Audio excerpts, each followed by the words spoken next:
আসসালামু আলাইকুম রহমতুল্লাহ। আজকে আপনারা ওয়ালাইকুম দেখছেন আসসালাম রহমতুল্লাহ। আজিজুস আসসালামু আলাইকুম। Present living legends episode 2। আজকে আমাদের মধ্যে উপস্থিত আছেন আমাদের প্রিয় জাকির হোসেন স্যার, যাকে আমরা জাকির স্যার নামে চিনি। স্যার একাধারে শিক্ষকতাও করছেন এবং স্বেচ্ছাসেবী কাজও করে যাচ্ছেন। তো আজকে আমরা স্যার থেকে শুনবো আসলে স্যার কিভাবে এই কাজগুলো করতেছে। তো স্যার আমাদের আহ শোতে আপনাকে স্বাগতম এবং প্রাণঢালা জি, শুভেচ্ছা। আশা ইনশাআল্লাহ করছি ভালো আছেন স্যার। ইনশাআল্লাহ ভালো আছি। আপনাদের সবাইকেও স্বাগতম। আলহামদুলিল্লাহ স্যার। স্যার আমরা প্রথমে জানতে চাচ্ছি পবিত্র ঈদ উল ফিতরের আপনারা কিভাবে শেষ করেন, কিভাবে কাটিয়েছেন সেই দিনগুলো, পবিত্র রমজান এবং ঈদ। সবাইকে ঈদের শুভেচ্ছা। যদিও আমাদের ঈদ শেষ হয়েছে প্রায় আজকে 4-5 দিন। আমরা আমি ব্যক্তিগতভাবে একজন সমাজকর্মী হিসেবে আমার একটি সংগঠন রয়েছে, ইসলামিক কালচারাল সেন্টার। তো আমরা আসলে এই সেন্টারের অধীনে রমজান ব্যাপী আমাদের সবসময় কিছু কার্যক্রম থাকে। বিশেষ করে 15 রমজান থেকে আমাদের শুভাকাঙ্ক্ষীদের অর্থায়নে আমরা প্রায় ১৫০-র অধিক পরিবার, যারা একদম অসহায় ছিল, যারা মধ্যবিত্ত, যারা অনেকদিন দেখা যায় ভালো অবস্থায় ছিল কিন্তু বর্তমান প্রেক্ষাপটের কারণে অথবা বিদেশে ছিল কিন্তু এখন দেশে আছে, এই মধ্যবিত্ত যে অসহায় ফ্যামিলিগুলো, তাদের মধ্যে আমরা কিছু ঈদ উপহার পাঠিয়েছি। পাশাপাশি আমাদের একটি চ্যালেঞ্জিং কাজ থাকে, সেটা হচ্ছে ঈদের আনন্দকে আরো বাড়িয়ে দেওয়ার জন্য আমাদের এলাকাতে যে সকল এতিম অসহায় পরিবার রয়েছে, তাদের মধ্যে আমরা তাদের পছন্দের যে জামা কাপড়গুলো, সেগুলো আমরা কিনে তাদেরকে আমরা সার্বিকভাবে তাদের যে পছন্দ, আসলে এখানে অনেকে অনেকভাবেই দিয়ে থাকেন আলহামদুলিল্লাহ, কিন্তু আমরা একটু ব্যতিক্রম ভাবেই দিই। সেটা হচ্ছে তাদের পছন্দ যেভাবে, তাদের ওই অনুপাতে আমরা তাদের জামা কাপড়গুলো কিনে দিই। এছাড়াও আমাদের আরেকটি প্রজেক্টের কাজ চলমান রয়েছে, সেটি হচ্ছে আমরা স্বাবলম্বী প্রজেক্ট, যেটা আজিজও আমার সাথে একটি সাক্ষী আছে। পাশাপাশি আমরা একটি অসহায় বিধবা নারীর একটি ঘরের কাজও আমরা ইনশাল্লাহ হাতে নিয়েছি, যেটা আমরা হয়তো আগামী 1 সপ্তাহের মধ্যেই সে কাজটি শেষ করব। এইভাবেই আমাদের আসলে ঈদ আনন্দটা এতিম অসহায় এবং মধ্যবিত্তদের সাথে আমরা কাটিয়েছি ইনশাল্লাহ। ইনশাল্লাহ স্যার, অনেক অনেক ধন্যবাদ আপনার সময় দিয়ে সহযোগিতা করার জন্য। আমরা যদি আরেকটু বলে রাখি, স্যার স্বেচ্ছাসেবী কাজের পাশাপাশি শিক্ষকতা করে যাচ্ছেন। তো স্যার, এই যে শিক্ষকতা এবং স্বেচ্ছাসেবী কাজ, এই দুইটা কিন্তু আসলে অনেক বড় কাজ। আপনি এই দুইটাকে কিভাবে ম্যানেজ করতেছেন স্যার? যদি একটু বলতেন আমাদের দর্শকদের জন্য, যে কিভাবে আসলে সম্ভব হয় এটা। আমি একটা জিনিস আমার তরুণদেরকে আমি সবসময় এটা কথা বলি, যে টাইম ম্যানেজমেন্ট, স্যার। টাইম ম্যানেজমেন্টটা এত একটি গুরুত্বপূর্ণ বিষয়, যেটা আমি আমার স্টুডেন্ট লাইফ থেকে আমি এই টাইমটাকে ফলো করি। আমি কোথাও যদি একটি প্রোগ্রামে যাই, সেখানে যদি আমাকে সময় দেওয়া হয় বিকেল 4টা, আমি সেখানে 4টার 1 মিনিট আগে উপস্থিত থাকি। Yes sir. তো এই টাইম ম্যানেজমেন্টের কারণেই আমি অনেকগুলো কাজ একসাথে করতে পারি আলহামদুলিল্লাহ। এটি আল্লাহর কাছে শুকরিয়া। আপনি তো বলছেন আমি একজন শিক্ষক এবং সমাজকর্মী, এর বাইরেও আমার আরো কিছু পরিচয় আছে। আমি নিজে শিক্ষকতা করি। আমি নিজে একটি মাদ্রাসা পরিচালনা করি, যেটির নাম নোয়াখলা দারুল উলুম মাদ্রাসা, যেখানে আমার প্রায় 250 স্টুডেন্ট, 13 জন স্টাফ নিয়ে সে মাদ্রাসা আমি পরিচালনা করি। আমার একটি সেমি ইংলিশ মিডিয়াম স্কুল রয়েছে, যেটা আমি নিজেই পরিচালনা করি। আমার বিজনেস আছে, সেটাও আমি পরিচালনা করি। এর পাশাপাশি আমি দীর্ঘদিন আমার সোনাচাকা বাজারের পরিচালনা পর্ষদের সভাপতির দায়িত্ব পালন করেছি, এবং চাটখিলে আমাদের একটি নিউ বণিক সমবায় সমিতি আছে, সেটারও সভাপতির দায়িত্ব পালন করছি। তো আসলে এই সবগুলো যদি আপনি বলেন, আমি এক কথায় যদি বলি, তাহলে টাইম ম্যানেজমেন্ট, এই এটাকে আমি সময়টাকে এত বেশি গুরুত্ব দিই, যে কারণে আমার পক্ষে ইনশাল্লাহ সব কাজ করা সম্ভব হচ্ছে। এবং ইনশাল্লাহ আমি যতদিন বেঁচে থাকি, হয়তো আমি এই কাজগুলো আমি করে যাব। তো যেটা আমার মেসেজ, সেটা হচ্ছে সময়কে মূল্য দেওয়া এবং যথাসময়ে যথা কাজ করা। তাহলে ইনশাল্লাহ আপনিও সব কাজ একসাথে করতে পারবেন আল্লাহর রহমতে। ইনশাল্লাহ স্যার। স্যার আপনাকে যদি আরেকটু কিছু প্রশ্ন করা যায়, যেমন যতটুকু আমি আমার লাইফে চাটখিল উপজেলা স্বেচ্ছাসেবী কাজ করেছি, ইসলামিক কালচারাল সেন্টার যেটা, যে আপনাদের যে সংগঠন, ওটা অনেক পুরনো। যেটা আমি মনে করি যখন ওই সংগঠনটা তৈরি হয়েছে, চাটখিল বাজারে হয়তো বা তেমন একটা সংগঠন তখন ছিল না। আজকে যখন এতগুলো সংগঠন হয়েছে, তো তখন আপনাদেরকে, আপনাদের মাথায় এটা এই বুদ্ধিটা কিভাবে আসলো, এবং মানে কিভাবে আপনারা এই স্বেচ্ছাসেবী কাজে আপনাদেরকে নিয়োজিত করলেন? কারণ তখন আমি যদি দেখি, আমি নিজেও 2014 সালে ব্লাডের জন্য চাটখিল বাজারে অনেক কিছুই করছিলাম, কিন্তু হয়তো ব্লাডটা আমার পাইনি। তো তেমন একটা অবস্থায় আপনারা ওই সময় সংগঠনে কাজ করে গেছেন, হয়তোবা আমি ওই সময় আপনাদেরকে জানতাম না, সেখানে হয়তো ব্লাডটা পাইনি, বা যাই হোক, সেটা ভিন্ন বিষয়। পরে ইনশাল্লাহ আমি ম্যানেজ করতে পেরেছি। কিন্তু আমি বলতে চাচ্ছি যে আপনাদের এই যে 2009 সালে যে সংগঠনটা তৈরি করা, এবং আপনি কিভাবে আপনার লাইফে স্বেচ্ছাসেবী কাজে অংশগ্রহণ করছেন। জি, ধন্যবাদ আপনাকে একটা গুরুত্বপূর্ণ প্রশ্ন করার জন্য। আমাদের ইসলামিক কালচার সেন্টার মূলত 2001 সাল থেকে কার্যক্রম করে। তো 2001 সাল থেকে হলেও আমি 2004 সাল থেকে কালচার সেন্টারের সাথে জড়িত হই। বিশেষ করে আমাদের ফাউন্ডার মেম্বার যারা আমাদের বড় ভাই ছিল, যাদেরকে আমরা সম্মান করতাম, এবং আমার একজন শিক্ষকও আছে সেখানে। তো আমি তাদের নাম না বললেই নয়। মিনার মাহমুদ সজল, আব্দুল বাছির, শাহিদুল কবির, সাইফুল ইসলাম, মঞ্জুর হোসেন, মোশাররফ হোসেন গাজী, নজরুল ইসলাম বিপ্লব, ওনাদের হাত ধরেই এই ইসলামিক কালচার সেন্টার শুরু করে যাত্রা। 2004 সাল থেকে আমি ইসলামিক কালচার সেন্টারের ওনাদের আহ্বানে এবং তাদের কাজ মোটামুটি ওই সময় ছিল যতটুকু ততটুকু নিয়ে আমরা শুরু করি। তো 2004 থেকে আমি সদস্য পদ গ্রহণ করি। এরপর আমি আমার কাজ শুরু করি। ওখান থেকে ধীরে ধীরে আমি যখন পর্যায়ক্রমে উপরের দিকে আসি, পড়ালেখাও আমার একটা পর্যায়ে আসে, তখন আমি বিভিন্ন সম্পাদকীয় পোস্ট, সাধারণ সম্পাদক, সর্বোপরি 2019 সালে সভাপতির দায়িত্ব পালন করি। আসলে স্বেচ্ছাসেবী যে কাজটা, এটা আমরা যখন শুরু করি 2004-এ, আমার স্পষ্ট মনে আছে, তখন চাটখিল উপজেলায় শুধু একটি ব্লাড গ্রুপিং ইয়ে ছিল, বাদন নামে, তারা ব্লাড দিত। কিন্তু খুব একটা বেশি আমরা স্বেচ্ছাসেবী সংগঠন তখন ছিল না। আমার আমার জানা মতে কিছু ক্লাব ছিল, যে ক্লাবগুলা অনেক পুরনো এবং দীর্ঘদিন তারা কাজও হয়তো ওইভাবে করে নাই। কিন্তু যখন 2019-20-এর দিকে করোনা শুরু হয়, করোনার পরেই আমাদের উপজেলাতে অনেকগুলো স্বেচ্ছাসেবী সংগঠন হয়েছে, বা এর আগেও 2017 সালে আমার এলাকাতে আরেকটা স্বেচ্ছাসেবী সংগঠন হয়েছে, সোশ্যাল ব্লাড ডোনেট ক্লাব। এরকম অনেক জায়গাতে শুরু হয়েছে। তো আসলে এই স্বেচ্ছাসেবী সংগঠন যত বেশি হয়েছে, আমি তত দেখেছি অনেক ভালো হয়েছে। কারণ এলাকার জন্য একটা স্বেচ্ছাসেবী সংগঠন হওয়া মানে অনেকগুলো ছেলে সেখানে ভালো কাজে সংশ্লিষ্ট হওয়া।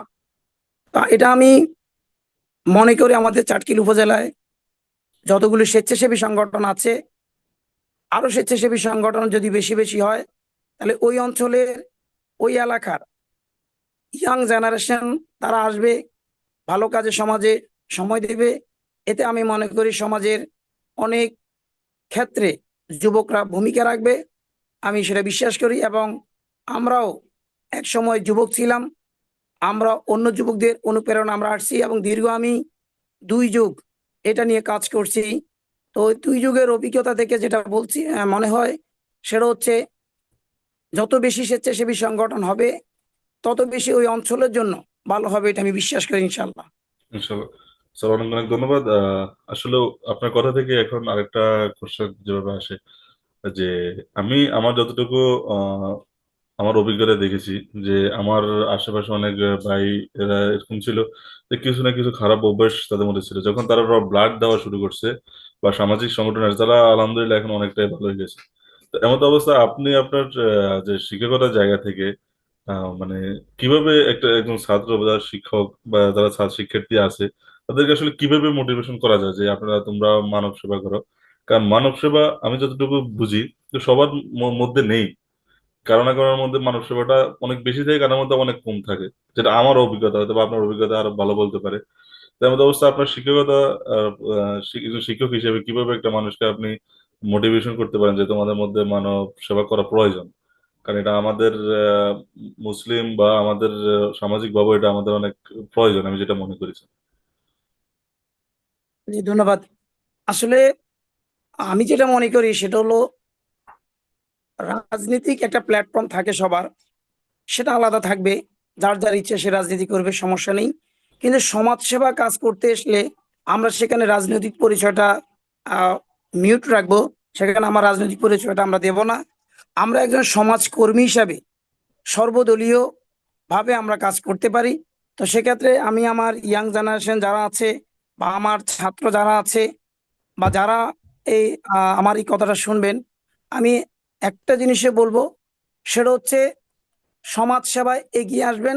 এবং সেখানে কে বড় ভাই, কে ছোট ভাই, কে সিনিয়র, কে জুনিয়র, সেটা না রেখে সমাজের জন্য আপনি কাজ করবেন।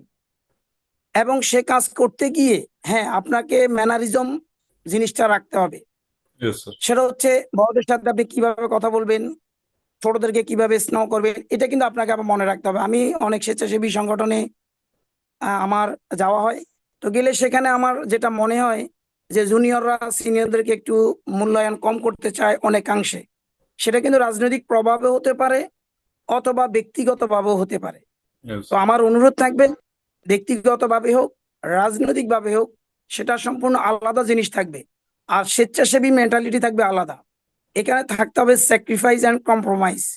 ইয়েস। একজন স্বেচ্ছাসেবী তখনই দক্ষ হয়ে ওঠে যখন তার মধ্যে স্যাক্রিফাইসটা থাকে এবং কম্প্রোমাইজটা থাকে। ইয়েস। তাহলে সে, আমি মনে করি, সমাজের জন্য অনেক কিছু করতে পারবে। এবং আমার অভিজ্ঞতা থেকে আমি সেটা মনে করি যে একজন স্বেচ্ছাসেবীকে অলওয়েজ ব্রড মাইন্ডে থাকতে হবে। ইয়েস। তাকে অনেক কিছু ছাড় দিয়ে কথা বলতে হবে। তাহলে আমি মনে করি একজন স্বেচ্ছাসেবী হিসেবে সে সফল হবে। পাশাপাশি আমাদের প্রত্যেকটা কাজে একটা উদ্দেশ্য থাকবে, যে স্বেচ্ছাসেবী কাজ আমরা আল্লাহকে রাজি খুশি করানোর জন্যই কাজটা করছি, ইনশাল্লাহ। কাউকে দেখানোর জন্য না। কারো কাছে আমি এ কাজ করি বড় হয়ে যাব, এই চিন্তাও না। এখানে আমি কাজ করলে বড় একটা পোস্ট পাবো, এটাও না। এখানে কাজ করলে আমার আর্থিকভাবে লাভ হবে, এটাও না। অর্থাৎ এই টোটাল জিনিসগুলো তার মাথায় আসা যাবে না।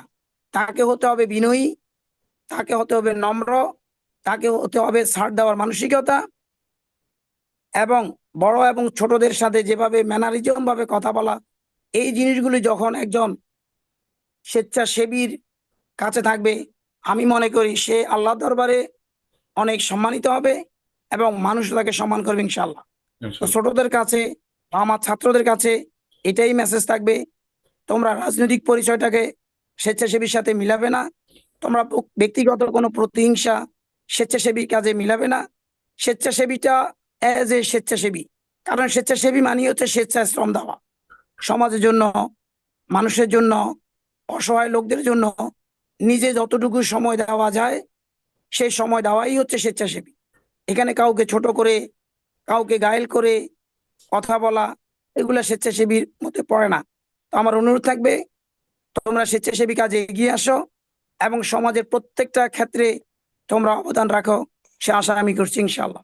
ইনশাল্লাহ স্যার। আমরা আসলে আমাদের আজকে ইন্টারভিউ শেষের দিকে বলে চলে, আমরা আপনাকে লাস্ট কিছু প্রশ্ন করতে চাই।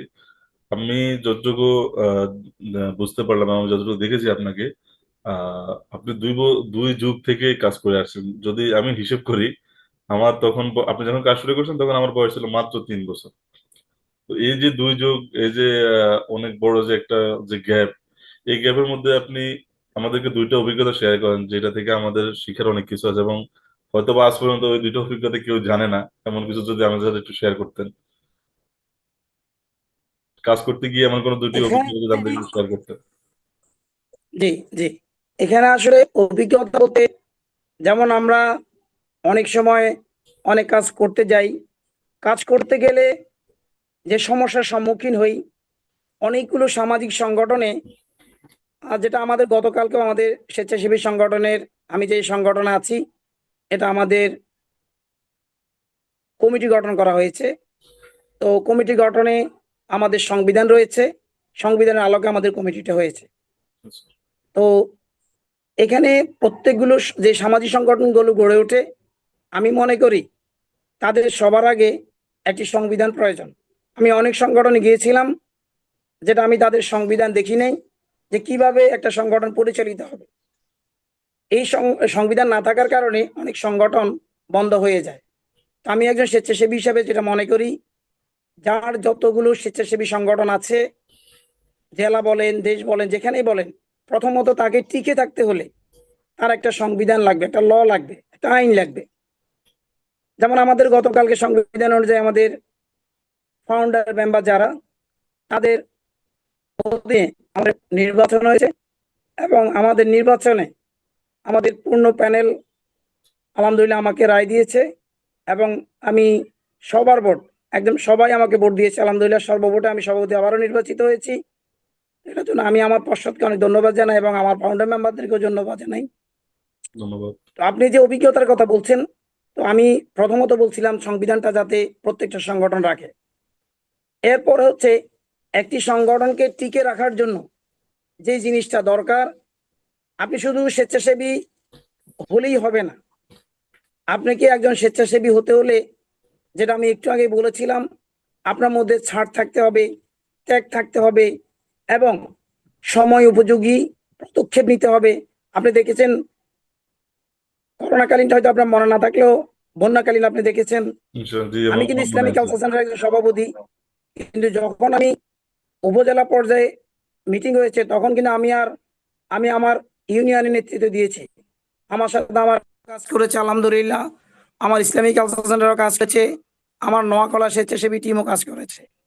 তো এখানে যে দরকার সেটা হচ্ছে আপনার ওই প্রবণতাটা থাকতে হবে যে আপনার পার্শ্ববর্তী যেই লোকে আছে না কেন, পজিটিভ মাইন্ড যাদের আছে, আপনি সবাইকে নিয়ে কাজ করতে হবে। আপনি যদি মনে করেন যে আমি আওয়ামী লীগ করি, আমি আওয়ামী লীগের নিয়ে কাজ করব, আমি বিএনপি করি, আমি বিএনপি নিয়ে কাজ করব, আমি জামাত নিয়ে আছি, জামাত নিয়ে কাজ করব না। আপনি স্বেচ্ছাসেবী হিসেবে কখনো এই পরিচয় দিবেন না। আপনার পরিচয় থাকবে স্বেচ্ছাসেবী, আপনি সবাইকে নিয়ে কাজ করবেন, তাহলে দেখবেন আপনি স্বেচ্ছাসেবী হিসেবে সফল হবেন।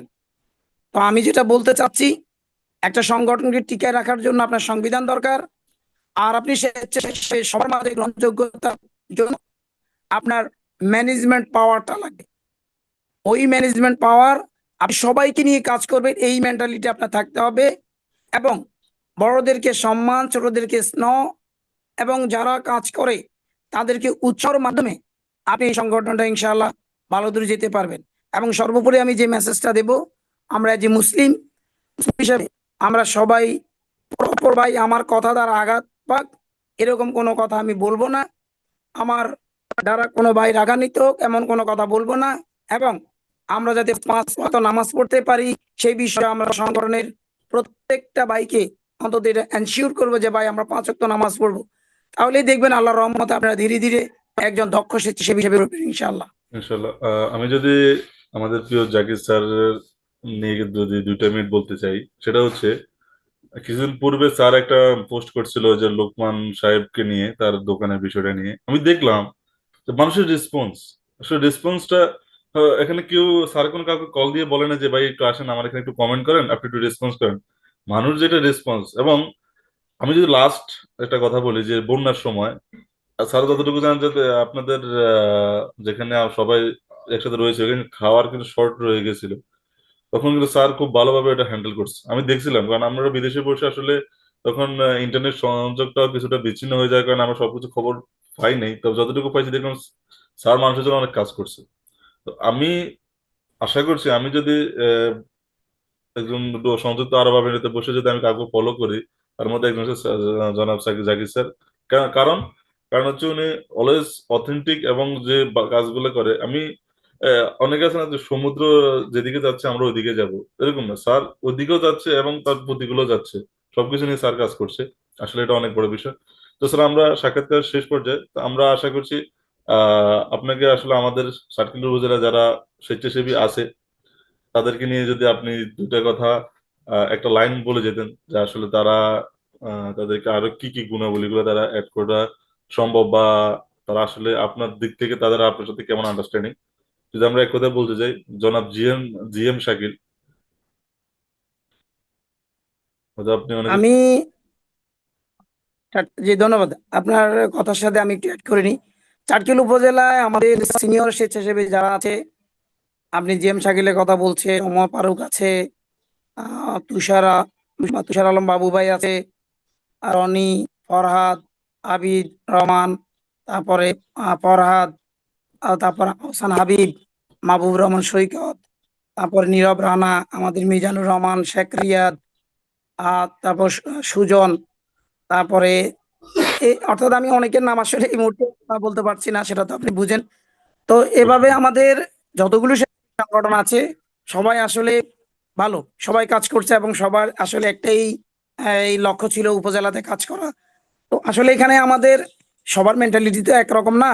তো আমি বলতে চাচ্ছি যে আমাদের যতগুলো স্বেচ্ছাসেবী সংগঠন আছে, আমাদের জুনিয়র ভাই যারা আছে, তাদেরকে আরেকটু ব্রড মাইন্ড হতে হবে। আমরা কিছু কাজ করতে গিয়ে আমরা দেখেছিলাম যে তারা অনেক সময় দেখা যায় সিনিয়রদের সাথে একটু হয়তো দেখা যায় মিসবিহেভ করে, বা হয়তো দেখা যায় কথা যেটা বলা দরকার, যেমন হয়তো আমি যদি তোমার একটা কথা বলি যে আহ, আহ, সাইমন তোমার এই কাজটা এইভাবে না হয় এইভাবে ভালো হইতো, তাহলে তুমি পরামর্শটা সুন্দর নেই। আমি যদি তোমাকে বলি তোমার এই কাজটা হয়নি, তো এই কথা বলার যে ভাষ্যটা, এটা আমার মনে হয় আমাদের স্বেচ্ছাসেবীদের ইনশাআল্লাহ যদি একটু চেঞ্জ হয়, তাহলে চাটখিল উপজেলা পুরো বাংলাদেশের মধ্যে একটি মডেল উপজেলা হবে স্বেচ্ছাসেবীদের কাজে।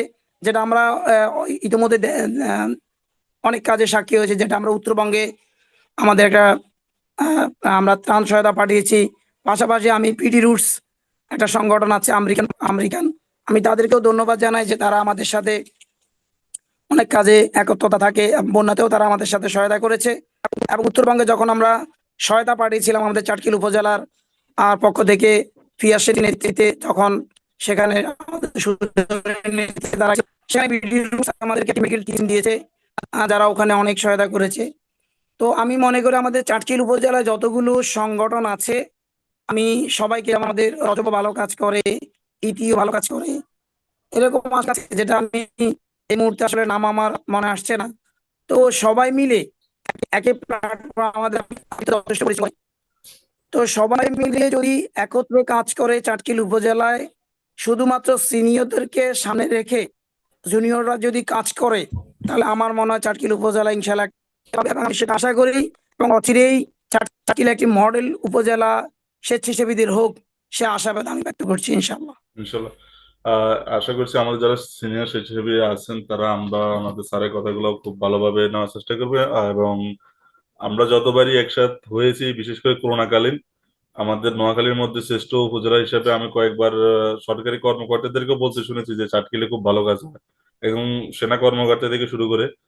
তো এমন অবস্থায় আশা করি স্যার ধন্যবাদ, এবং লাস্ট 1 মিনিট যদি আমাদেরকে নিয়ে কিছু বলতেন এবং আমাদের শো নিয়ে যদি কিছু বলতেন, এবং প্রথমত আমাদের ব্রু ত্রুটি ক্ষমা করবেন, কারণ আমরা নতুন সেই অবস্থা হয়তো বা ভালোভাবে কিছু গুছিয়ে উঠতে পারিনি। আশা করছি আমাদেরকে নিয়ে কিছু। আর আমি আরেকটা কথা বলতে চাই, আমাদের এই শোর পাশাপাশি আমাদের আরেকটা জিনিস উদ্যোগ নেওয়া হয়েছে, যেটা আসলে আমরা এখন পর্যন্ত কাউকে বলিনি। আমরা চাচ্ছিলাম যে আমাদের সকল ইন্টারভিউ যাদেরকে আমরা নেওয়া হবে তাদেরকে বলবো, আমাদের একটাই হচ্ছে যে গ্রিন বাংলাদেশ করার একটা উদ্যোগ নেওয়া হয়েছিল আমাদের টিমের পক্ষ থেকে, যে আমরা যাদের থেকেই আলহামদুলিল্লাহ। সাক্ষাৎকার নিব ইনশাল্লাহ তাদেরকে 10টা আহ ফলের গাছ দেওয়া হবে। 10টা, 10টা মিনস হয়তোবা ফিজিক আপনাকে অনলাইনে দিতে পারে, অফলাইনে দিতে পারে। তো আশা করছি সেটা হয়তোবা, যেহেতু আমাদের টিম, আমরা দুর্ভাগ্যবশত সবাই আমরা সংযুক্ত আরব আমিরাতেই, কেউ বাংলাদেশে নাই। আমাদের ফুলবন ফাউন্ডেশন বলেন, আমাদের লিভিং লিজেন্ডের যে টিম আছে ব্যাক সাইডে যারা কাজ করে, তারা সবাই সংযুক্ত আরব আমিরাতে। তো ইনশাল্লাহ সেই যে যে আপনার যে উপহার, সেই উপহারটা আপনি ইনশাল্লাহ আপনাকে আমরা পাঠিয়ে দেওয়া হবে ইনশাল্লাহ।